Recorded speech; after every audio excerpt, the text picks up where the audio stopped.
Bonjour à toutes, bonjour à tous, les mondes qui nous regardons à la télévision. Bienvenue dans Comme toujours. Vous le savez, c'est une émission sur le patrimoine vivant, le patrimoine immatériel, les savoir-faire d'hier et d'aujourd'hui. Et aujourd'hui, en ce jour de départ de Vendée Globe, on s'intéresse à l'histoire d'une ville, d'un homme, d'un événement sportif mondial, une course salutaire en solitaire.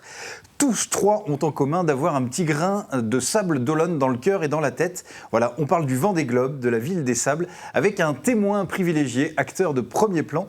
Nous tenons un des responsables de tout ça. J'ai nommé Louis Guédon, maire honoraire des Sables, ancien député.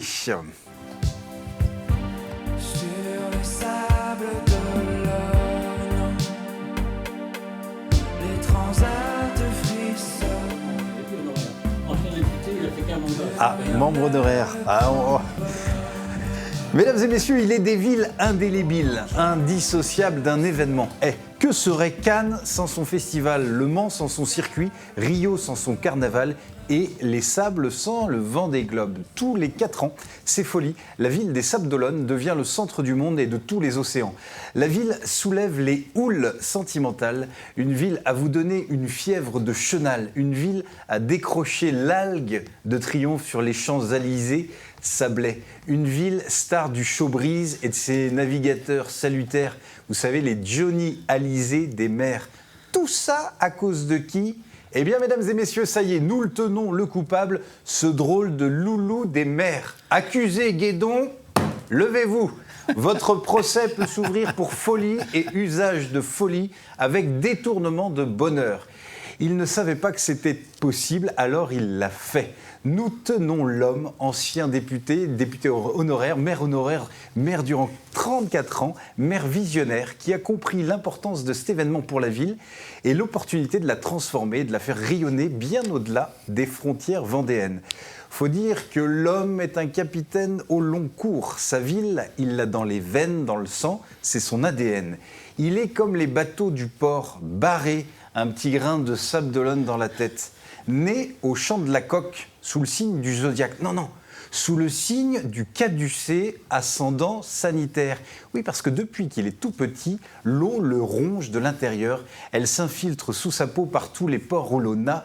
Je dois vous avouer qu'il souffre d'une drôle de maladie, l'osmose. Ça a commencé le jour de sa naissance, après avoir buté contre le périnée de sa maman. Le petit Louis a plongé dans le grand bassin de la vie, parti à la pêche aux carpes, métacarpes, tarses et métatarses. Il nageait dans ces eaux-là, entre clavicule et omoplate. Aucun doute, mesdames et messieurs, le corps médical lui plaît. Il tombe amoureux de la demoiselle à la blouse blanche et à la croix rouge. Pour elle, il est le Laennec plus ultra. Il est aux petits soins intensifs pour elle. Il lui fait serment la traite d'Hippocrate. Et ainsi, Loulou épouse Madame Santé à perpétuité et devient pharmacien à quelques pas de la gare. D'ailleurs, cher Louis, même avec vos responsabilités politiques, vous continuez votre activité. Prendre soin des autres, pharmacie ou bien mairie, c'est en vous. Vous le savez. C'est pas de loin qu'on prend soin, c'est du quotidien. Et c'est pas par hasard qu'on choisit certaines activités, de ces métiers qu'on emmène chez soi le soir, la nuit, la mairie, la pharmacie. Et pour votre ville, eh bien, vous rêvez grand. D'une rencontre avec Philippe Gentot, vous en faites le début d'une très belle histoire. Avec détermination, vous vous employez à convaincre les acteurs locaux, régionaux de l'importance de ce projet. Et grâce à votre vision, grâce à votre engagement, la ville devient le point de départ et d'arrivée de cette épreuve hors norme, la compétition nautique des plus prestigieuses. Véritable ambassadeur de sa ville, vous avez su voir que le Vendée Globe allait devenir une légende et vous avez su insuffler aux habitants une fierté et un amour profond pour la ville. Depuis 89, les Sables d'Olonne et le Vendée Globe continuent d'avancer ensemble et d'écrire une très belle histoire. Et moi, je crois bien qu'à chaque coup de vague, à chaque coup de vent, à chaque vague franchie par les skippers, il doit y avoir un peu de l'esprit de Louis Guédon qui souffle sur cette aventure. Alors bon vent dans la vie, belle vie dans le vent des histoires et de la ville et du Vendée Globe. Comment est né ce Vendée Globe? Pourquoi aux Sables d'Olonne? Quelles ont été les étapes de cette belle aventure? Est-ce que c'était un long fleuve tranquille? Voilà autant de questions que nous allons poser à notre invité Louis Guédon. Bonjour. Bonjour. On est très heureux de vous accueillir sur notre petit bateau, comme toujours. Merci, je suis heureux d'être à Télé-Vendée en tant que bon Vendéen. Bon, eh ben, très bien. Et puis, avant de se lancer dans la discussion, je vais vous présenter deux drôles de loulous aussi, que vous connaissez déjà. Oui. Hein, ils sont pas bien. sablés, mais presque, de cœur. Ils pourraient l'être. Ils pourraient l'être. Ils ont les qualités pour l'être. Ah, nos deux Jean-Pierre, bonjour les Jean-Pierre. Bonjour. Jean-Pierre Pouvreau, Jean-Pierre Bertrand. Bonjour à la compagnie. Ouais, la belle compagnie. Oui, Oui, belle la belle compagnie. compagnie. Je vous sens heureux là, c'est comme des retrouvailles. Oui, on commence à voguer. Hein. Ouais, vous Oui, voguez. on est bien. Ouais. Jean-Pierre Pouvreau, au menu. Ben, de la roussette ou de la saumonette, on appelle ça également de l'anguille de mer. Ça fait partie de la famille des requins. Et on est en pleine saison de la roussette, là, ou de la saumonette, il y a plusieurs noms, ou de l'anguille de mer. Il faut en profiter parce que c'est un poisson fabuleux et qui est brillamment méconnu. Très bien. Et Jean-Pierre Bertrand? Jean-Pierre va présenter 2 extraits de films Oui. que Jacques Archambault Oui. nous a confiés D'accord. et qui sont 2 beaux témoignages de la vie de Louis. Ça me fait vraiment plaisir d'abord de le voir sur ce plateau et puis de montrer cette force de Louis en 89 quand il est sur le Vendée Globe. D'accord. Oh, la force, il l'a toujours. Hein. Ce qui est à peine arrivé sur le plateau, il avait déjà commencé l'émission. On aurait pu brancher les micros. C'est vrai, ça.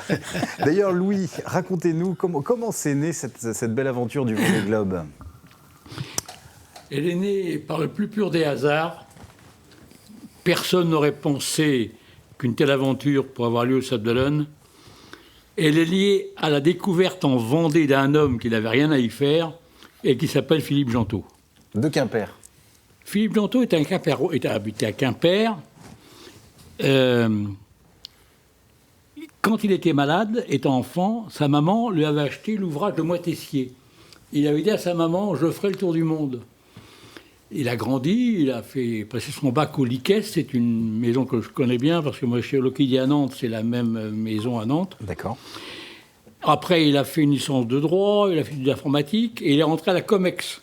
À la Comex, il s'est distingué comme plongeur puisqu'il a il est recordman du monde d'un certain nombre de plongées en apnée. Enfin, et puis, il a eu l'idée de faire le tour du monde à la voile en solitaire, mais avec escale et avec assistance, qu'on appelait le Box Challenge, d'accord. d'une part.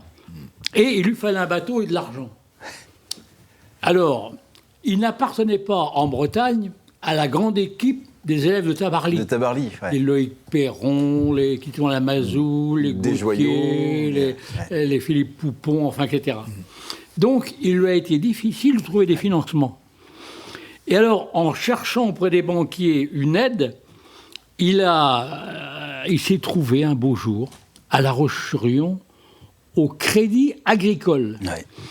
Et je reçois un coup de téléphone de M. Legrand, qui à l'époque était le directeur agricole, en me disant, voilà, j'ai un problème, nous sommes en 1982. D'accord. Donc, l'élan de la voile du Vendée Globe n'existe pas. Ouais, c'est pas encore. Il me dit, j'ai devant moi un garçon qui vient de Quimper, qui me demande un financement pour pouvoir réaliser un bateau.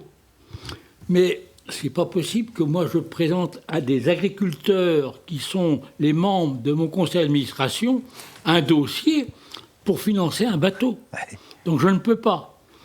Mais je viens de passer 1h30 avec ce garçon. Il m'a frappé. Je ne peux pas le laisser partir. Je serais heureux que vous le rencontriez. Ben, qu'à cela ne tienne, et Philippe débarque dans mon bureau. Et c'est fait. Et il raconte l'histoire que vous connaissez maintenant. Le bateau et le gros œuvre est fait, il reste à terminer. Je lui dis, écoutez, voilà, nous, on n'a pas d'argent. Ici, on venait de terminer le port Lona, que je faisais, etc., avec Albert Proutot, qui venait de le faire quand j'étais premier adjoint. La première partie, que j'ai fait la deuxième, où est le Vendée Globe. Et je lui dis, par contre, nous avons au Sable d'Olonne des services techniques de haute compétence. Ensuite, nous avons des cadres qui connaissent bien la voile, Jacques Archambault, qui présente le port Olona, Didier Plançon, qui s'occupe de l'école de voile, et ils pourront diriger nos équipes techniques, et on va terminer le bateau. Voilà. Et donc, on a fait un barnum auprès de la capitainerie actuelle, et on a terminé le bateau. Le bateau est terminé. le Crédit Agricole met quelques sous Ouais. pour avoir son nom. Quand même. On fait venir un prêtre pour le baptiser. Venir. C'est un compagnon des Stalags en Allemagne avec le papa de Philippe Gentot quand il était prisonnier, etc. Le Crédit Agricole paye le pot. Madame Legrand est la marraine, l'épouse Ouais, du directeur. du directeur. Et le bateau s'en va. Et nous, on était ravis d'avoir fait une BA, Ouais. de voir permettre à un brave garçon qui n'avait pas le sou de faire son rêve. Ouais. Et Philippe Gentot traverse l'Atlantique et prend de départ à Newport du Box Challenge. Première étape, le Newport, le Cap, premier Gentot. Ah ben c'est bien, moi, on n'a pas perdu la face, on a donné de l'argent à quelqu'un qui a au moins un palmarès. Deuxième étape, le Cap Sydney, premier Gentot. Ah bon, mais notre gomme, il est c'est bon. que- Il est bon. C'était pas un mauvais cheval. Troisième étape, le Cap Rio de Janeiro, premier Gentot. Ben, c'est pas vrai. Mais il est foutu de gagner la course, c'est pas vrai. Quatrième étape, Rio de Janeiro, Newport, premier Gentot. Il fait le grand chelem. L'inconnu que personne devient- n'avait voulu aider en France devient une vedette mondiale. Les journaux américains ne parlent que de ça. Alors ça, les Bretons viennent le voir. Ils lui disent, bah, on savait bien que tu étais un bon, etc. T'inquiète pas, on va te trouver un anneau à la Trinité ou à Port-la-Forêt. Et là, Gentot a été très bien. Il a dit, quand j'étais dans la mouise, vous m'avez plutôt enfoncé la tête. Les seuls qui m'ont aidé, ce sont les gens des Sables d'Olonne. Eh bien, je vais retraverser l'Atlantique et je vais retourner aux Sables d'Olonne. Et c'est ce qu'il a fait. Et là, il s'est passé une chose. Philippe Gentot revient aux Sables d'Olonne. Il rentre par le chenal qui maintenant est connu de tout le monde avec les... Qui traverse les. Ouais. Et il y a les- 60 000 Sablais vendéens qui sont là à l'applaudir. Et là, c'est découvert la génétique maritime du port des Sables d'Olonne. On a compris que dans ce port, il y avait une génétique maritime qui s'exprimait spontanément Ouais. par l'ensemble des individus. Ça a marqué Philippe Gentot, parce qu'il m'avait dit, quand on revient de faire des courses en solitaire, on a eu beaucoup de mal, beaucoup de difficultés, ce sont des grandes épreuves, et on était un peu misanthrope. Et donc il faut qu'on ait un isolement. Et là, devant cette génétique maritime, cet engouement populaire. cette spontanéité, cette chaleur, cette fraternité, cette frénésie, Ouais. eh bien, il était bien. Ouais. Conférence de presse, etc. Donc, voilà la relation des Sables d'Olonne avec Philippe Gentot, une amitié durable. Jacques Archambault est un ami personnel de Philippe Gentot, il vous en parlera, etc. D'une part. Et puis, 4 ans plus tard, c'est le nouveau départ. Ouais. Et Philippe Gentot a plus de difficultés. Mais il gagne le deuxième Box Challenge et en battant Titouan Lamazou à la dernière étape. D'accord. D'une part, ça a été difficile pour lui, mais il remporte, il a maintenu Il son gagne. titre. Ouais. Et à ce moment-là, au Sables d'Olonne, les choses ont évolué. Le Port-Olona 1, où est la capitainerie, a été l'œuvre d'Albert Proutot, dont j'avais l'honneur de le premier adjoint, qui était mon prédécesseur. Port-Olona 2 est celui que j'ai pu faire en trouvant le financement, c'est le port du Vendée Globe. D'accord. Pour faire un port, vous faites un trou et vous mettez ce que vous enlevez à droite et à gauche. Et on avait gagné 4 hectares sur le port de commerce D'accord. où est la Cabaude. Ouais. Et 2 de ces hectares avaient été donnés, pas donnés, mais selon les règlements de maritime, mis à disposition de Philippe Gentot pour faire un chantier naval D'accord. de bateaux de plaisance Gentot Marine. Et Philippe vient pour examiner le chantier. Ouais. Il débarque dans mon bureau. Et il me dit, mais ton port, il est formidable. Je lui dis, mais attends, si c'est toi, Philippe Gentot, avec le palmarès, qui vient dire à Louis Guédon que son port est formidable, moi, j'aurais une tête comme ça, je ne pourrais plus passer par la porte, tellement ça va être extraordinaire. Bon, alors il me dit, maintenant, il y a autre chose. Comme au Box Challenge, c'était une course à la voile, en solitaire, un tour du monde, mais avec escale et avec assistance. Ouais. Et les escales duraient 1 mois. Ouais.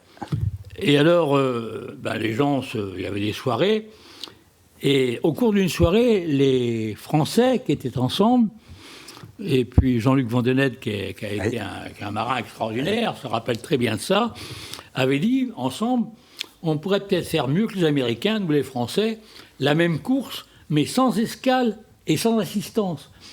Et il me dit, on cherche un port, mais c'est très bien. Ben, je dis, on pourrait le faire en Bretagne. Tu as un port, tu as ton chantier qui est là. Les télévisions vont venir, on verra Janto Marine, tu auras une publicité dans le monde entier là-dessus.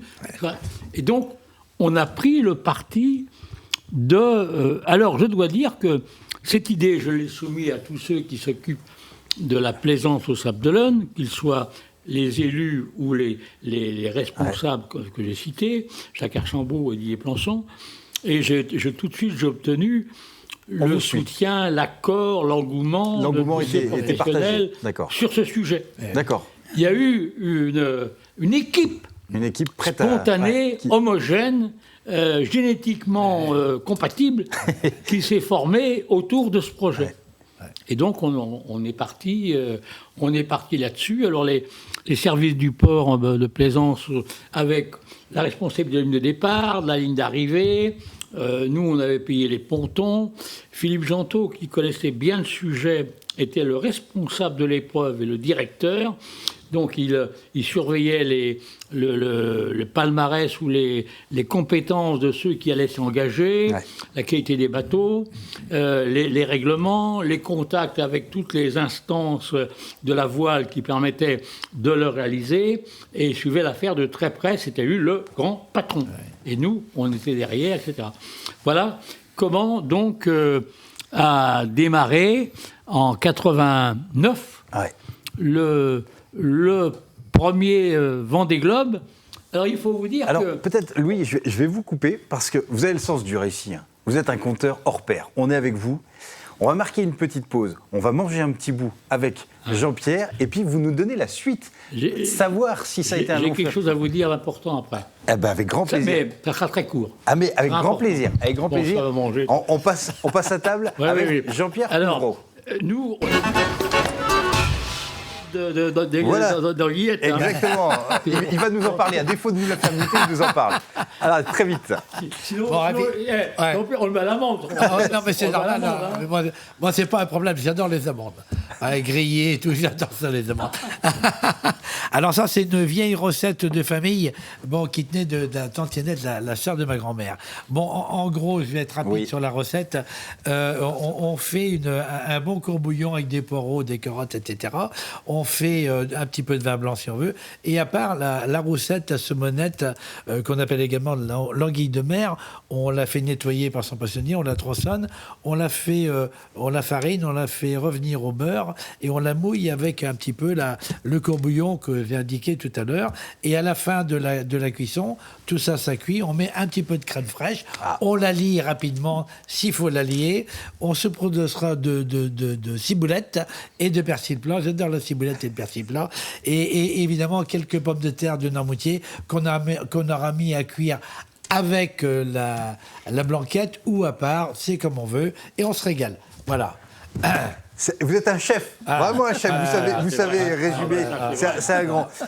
Un autre chef, on va faire une petite transition de bouche à oreille et on va passer à Jean-Pierre Bertrand. Oui, mais on va profiter d'un film que nous a confié Jacques Archambault, qu'on recevra prochainement. Prochainement dans une émission. Où Louis est en pleine force dans cette organisation du Vendée Globe. Alors le premier, c'est un témoignage sur la vie du Vendée Globe. On écoute, on regarde. C'est un mariage d'amour, mais généralisé, à la fois avec cette ville qui retrouve là toutes ses traditions maritimes et séculaires, où véritablement la population a retrouvé ses racines et avec émotion les fait partager à ces grands navigateurs qui viennent d'accomplir cet exploit, repoussant ainsi les limites des compétitions humaines d'une part, et c'est un événement également extrêmement important au niveau national et international parce que, comme je viens de le dire, ces hommes, ces grands marins ont reculé les possibilités humaines dans l'exploit maritime. Le bel homme, La dernière dame, c'est mon épouse. C'est votre épouse. Je suis content qu'elle soit là. Ah, c'est bien. Alors, on va regarder un deuxième film. Oui. Un deuxième On film. va regarder un deuxième film où là, c'est l'arrivée, la soirée finale D'accord. du Vendée Globe, où Louis a de la peine à boire le champagne. Ah oui. Alors on regarde, puis après, on a la suite de l'histoire. Mais j'étais un jeune. Et c'est la mer qui tenait la vedette avec ses 13 navigateurs au cours de la soirée de gala clôturale du Vendée Globe Challenge. 50 000 passionnés réunis face à une structure scénique géante sur le site même du départ de la course. Célébration et remise de la coupe aux vainqueurs sous des tonnerres d'applaudissements, des explosions de champagne et des crépitements d'un somptueux feu d'artifice.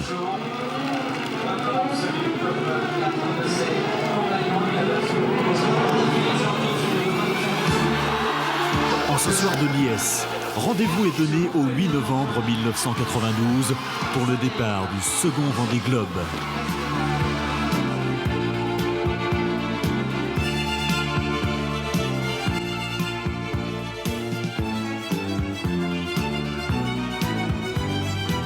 Il y a de la joie, mais alors, tout ce beau monde, il a fallu le convaincre, parce que vous nous avez laissé au moment de l'histoire où on sentait que le Vendée Globe, voilà, Jeantot est venu vous voir, ils ont rêvé de cet événement, et convaincre les collègues élus, comment ça s'est passé? Alors, convaincre les élus des Sables-d'Olonne ou les responsables maritimes des Sables-d'Olonne, Pas de problème. on a le même esprit, on pense la même chose. Ouais. On aime la même ville, on est consacré à cette même ville, on partage la même passion. Et puis on a cette génétique maritime que j'évoquais. Donc tout le monde est d'accord. Philippe Jeantot est... D'abord, quand il me parle de son projet, je lui dis, ça ne tient pas la route. Ça ne tient pas la route parce qu'au premier boc que tu as gagné, tu as perdu un mât. On t'a amené un mât ou une quille. Au deuxième, on t'a amené, c'est l'un ou l'autre. On t'a amené Donc, oui, au premier un mât, au deuxième une quille. Donc, ce qui veut dire que Sans escale. aux deux boc challenge que tu as gagné, tu n'aurais pas été classé car tu aurais été éliminé. Ah non, non, non, non, mais maintenant on connaît, etc. Non. Rien à dire. Bon, ben on va y aller. Alors, l'engouement qui est le nôtre, ensuite, pose pas de problème, parce que la ligne de départ est d'arrivée. Jacques Archambault, il en a fait des paquets avec la course du Rhône, la secrétaire du Figaro, etc., tout ce qu'on voudra, etc. Bon, très bien, le Tour de France à la voile, c'est pas un problème. Organiser un ponton, c'est pas un problème. Organiser un village, bon, ben, c'est pas les villages de maintenant, mais il y a des spécialistes en Vendée pour les faire exposition n'importe où, qui savent mettre des stands où on peut mettre des expositions, des conférences, des choses. Pas un problème, ça. Bon. Mais il y avait le financement. Eh oui. Alors, Philippe Jeantot, compte tenu de sa notoriété internationale, partout où il allait, on mettait 3 tapis rouges l'un sur l'autre avant qu'il rentre dans la maison. Bien sûr. Se figurait qu'il allait avoir le même accueil pour une course mythique comme celle-là et trouver le financement facilement. Donc il me dit, on va créer une association, moi je serai le directeur, l'organisateur, le directeur de course, ce qu'on voudra, mais j'ai besoin d'une structure. Donc on va mettre la ville des Sables-d'Olonne, tu seras le président, ben c'est très bien, mais il faut que tu nous donnes de l'argent. J'ai dit, mais de l'argent, avec le budget qu'on avait, les travaux qu'on avait, on n'en a pas. Je dis, bon, bah, on fera une rue en moins, puis, etc. Alors je lui dis, on parle d'ancien franc, je te mets 50 millions d'anciens francs. Très bien. Lui était persuadé qu'en allant n'importe où, les chèques avec des multiples zéros allaient lui être fournis. Et il fait le Tour de France, il revient, il n'est pas un rond. Il n'avait pas un sou. Bon, alors... quelles étaient les personnes qui s'intéressaient à une course au départ? Le Crédit Agricole avait été motivé par le Boc Challenge. Oui, pour l'accompagner. Et puis les administrateurs agriculteurs, eh ben, le virus les avait atteints. D'accord. Et ce qui était impossible avant le départ du Boc Challenge, ils avaient été gagnés par le virus et maintenant ils avaient compris la communication est acquis. Il y a un homme dont on parle peu et auquel la Vendée doit être très reconnaissante sur l'action qu'il a eue pour faire pour la voile. C'était le pionnier des Vendéens pour la voile. c'est Yves Gonor de De Fleury-Michon. Fleury-Michon. C'est le premier qui a cru dans la voile avec son Fleury-Michon, Ouais. avec Philippe Poupon comme Magique. sponsor, qui s'est engagé dans les grandes courses où Philippe Poupon a été excellent. Et lui, il nous a soutenus dans cette affaire. Il voulait d'ailleurs que la Vendée ait une course, et on avait déjeuné au Sable d'Olonne avec lui et Michel Étévenon, le créateur de la course du Rhum, quelques années avant. Et Michel Étévenon nous avait un peu troublés parce qu'il avait dit on ne peut pas faire une nouvelle transat, une de plus, ça ne marchera pas. Par contre, vous avez été au 17e, le premier port de pêche à la morue. Donc on peut faire évoquer les pêches avec les ports nordiques, et on pourrait faire une course entre les Sables d'Olonne et le nord de l'Europe. Alors là, Louis Guédon, je vais vous mettre au défi parce qu'on arrive déjà à la fin de l'émission et il va falloir qu'en quelques secondes, vous concluiez et vous nous disiez cette histoire. Et il va falloir ramasser un peu. Notre chef Rousseau l'a fait tout à l'heure. Alors finalement, on a eu l'aide de la ville des Sables d'Olonne, on a eu l'aide du Conseil général et de Fleury-Michon, mais c'était petit. Ouais. Et je lui dis, en Vendée, les gens qui ont plus d'argent que nous, c'est le Conseil général. Donc on a été voir Philippe de Villiers. Président. Et on s'est mis d'accord. Philippe de Villiers mettait autant que la ville des Sables d'Olonne. Ouais. Pas plus, autant. Comment dirais, Fleury-Michon et Cricole, moins. Ouais. Moins. Et nous, on avait en charge toute l'organisation. D'accord. Hein, Tout le staff. Voilà. Et à partir de là, alors, le budget qui devait de 2 milliards d'anciens francs précédemment, eh ben, il a tourné entre 7 et 8 millions, quoi. On a été plus modeste. Ouais. Hein, voilà. Et donc, on est parti comme ça. Ça va, j'étais dans les temps. C'est une traversée super. Vous maîtrisez, vous auriez pu être skipper. Extra. Vous auriez pu être skipper sans problème. Merci beaucoup, Louis. Ça a été un régal. Voilà. Vous êtes un très bon conteur. Vous pourriez enregistrer l'histoire du Vendée Globe sur un CD, on l'écouterait en podcast. Je suis en train d'écrire mes 43 ans de vie publique. J'ai rassemblé tout et maintenant il faut que je le mette, etc. Eh ben, vous viendrez. Faire, tu vois, parmi ceux qui ont écrit des choses, je suis admiratif d'André Collinet, qui a fait un demi-siècle sur les Sables d'Olonne, de Renaud de la Favrie et de l'abbé Rodolo, qui ont fait l'histoire des sables. Et je voudrais faire un truc d'un demi-siècle, tu comprends, qui marque comment cette ville a vécu pendant un demi-siècle. Vous savez quoi, monsieur Guédon ? Vous viendrez nous parler de ce livre, ça sera l'occasion votre engagement de revenir municipal. Attends, j'avance un peu, parce que j'ai fini par rassembler, il faut que je réussisse. Merci beaucoup. Et on va se dire, on a une habitude dans l'émission, on se dit à toutes. À bientôt. Bon, ben, À à bientôt, bientôt. ça se fait. Ouais, ouais, ouais. Oui, mais-